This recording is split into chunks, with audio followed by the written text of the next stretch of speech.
ఈరోజు మా అన్నమయ్య సంకీర్తన క్లాసుల్లోని గరిమెళ్ళ బాలకృష్ణ ప్రసాద్ గారికి నివాళులు అర్పించామన్నమాట.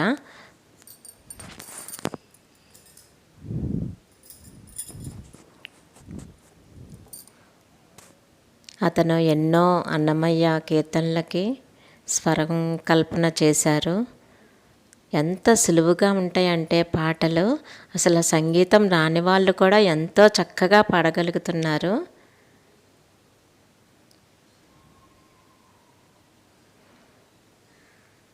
అందరము చాలా బాధగా ఉన్నాము. అంటే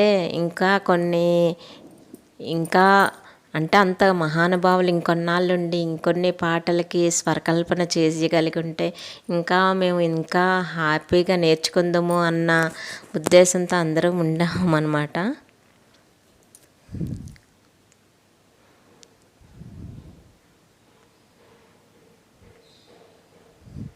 ఏం మాట్లాడాలో కూడా తెలియటం లేదు. ఎందుకంటే ఇంకా అతని చివరి గుర్తుగా ఈ వీడియో చేయడం అయితే జరుగుతుంది. ఇంత చక్కగా అన్నమయ్య కీర్తనలు ఎన్నో నేర్చుకోగలుగుతున్నాము అంటే ఇతని వలన అని తెలిసి, గురువు గారి వలన అని తెలిసి ఎంతో నాకైతే అతని మీద ఒక రకమైన భక్తిభావం ఏర్పడి ఎంతో సంతోషం అనిపించింది.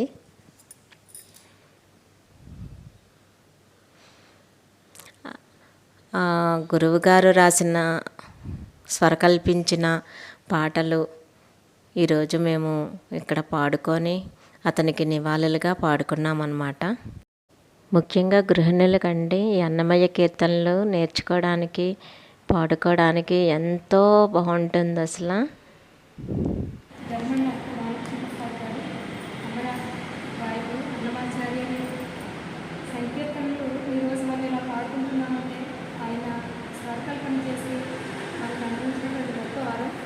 అటువంటి మహానుభావుడు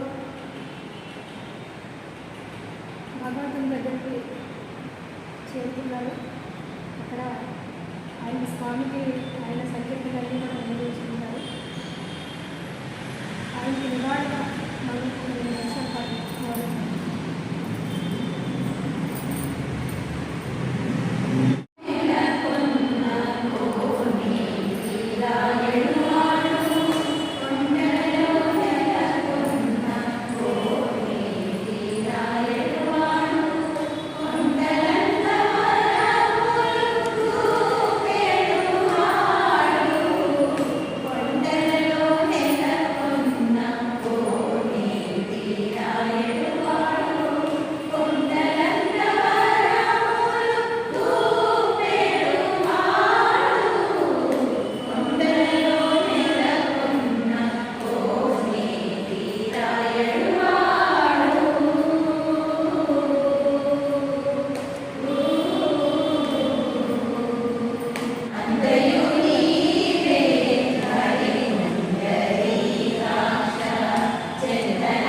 బాలకృష్ణ ప్రసాద్ గారు నిన్న శివైకించారు.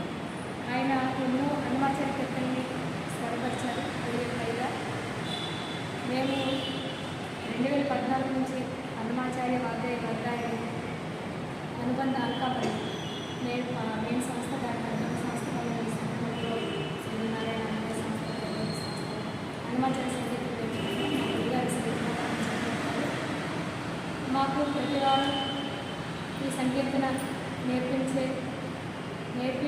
మాకు సంకీర్తన నేర్చుకునే అవకాశాన్ని కల్పించారు.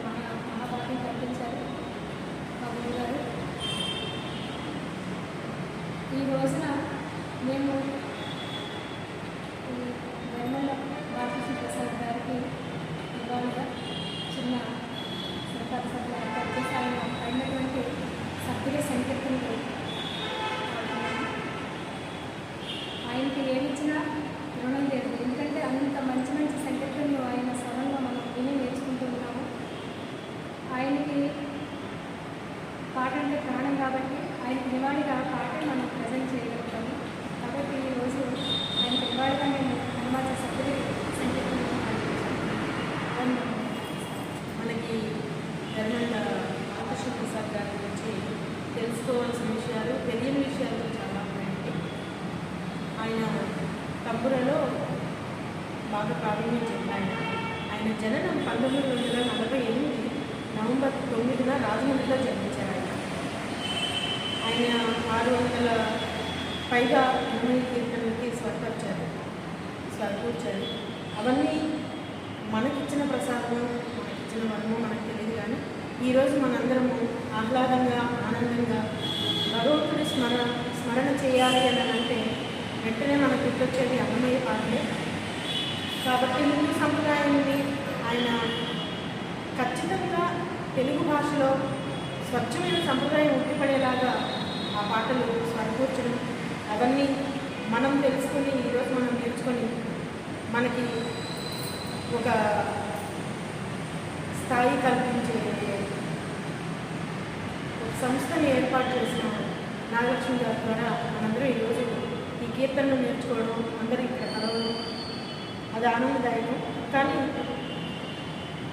మన గురువు గారు ముందు మొట్టమొదటి గురువులు అంటే వీళ్ళనే చెప్పుకోవాలి.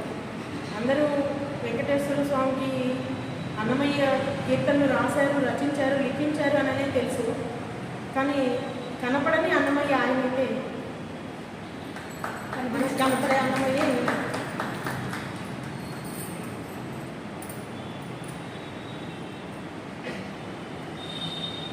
ఆయనకి ఈ మార్చి 9 77 సంవత్సరాలండి. 77 సంవత్సరాల వయసులో కూడా భగవంతుడి నామస్మరణకు ఆయన కాలం చేశారంటే నిజంగా అదృష్టం అనే చెప్పాలి. కానీ ఒక మంచి గురువు గారిని మనం కోల్పోయాము. హిందువులందరూ కూడా ఆయన తెలిపిన పాటలు కానీ సమకూర్చడం కానీ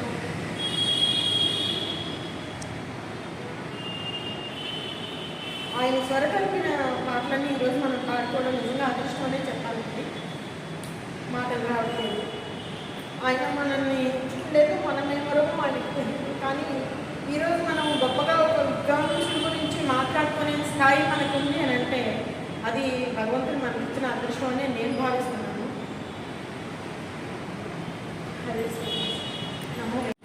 నమస్తే అండి. నాకు పెద్దగా పాటలు అలాగే తెలియదు, సంగీతం అలాంటివి నేర్చుకోలేదు. నేను అన్నమయ్య కీర్తనలు నేర్చుకోవడానికి ఇక్కడ వచ్చాను. నలుగురు కలుస్తారు, సరదాగా నేర్చుకోవచ్చనే వచ్చాను. కానీ ఇక్కడికి వచ్చాక నాకు ఇంత తేలిగ్గా ఉన్నాయి, పాటలు బాగున్నాయి అనుకున్నాను. అయితే అన్నమయ్య గారే రాశారు, అన్నమయ్య గారే స్వరకల్పన అనుకునేదాన్ని. ఈరోజు వరకు నాకైతే అసలు తెలియదు. మహానుభావులు స్వరకల్పించారంట. అసలు పాటలు ఎంత బాగున్నాయంటే నాకు అసలు పాటలు అలాంటి వాటి మీద అంత అవగాహన లేకపోయినా కూడా చాలా చక్కగా పాడగలుగుతున్నాము. ఇంకా ఎంత తేలిగ్గా అనిపిస్తుంది అంటే ఇంకా సరిగమలు ఇలాంటివి ఏమీ నేర్చుకోకుండా పాడవచ్చు అనమాట అన్నమయ్య కీర్తనలు. అంత బాగా స్వరకల్పారు. అలాంటి ఆ మహానుభావుడు ఈ రోజున మనకి దూరమయ్యారు. ఆ విషయంలో నాకు చాలా బాధగా అనిపిస్తుంది.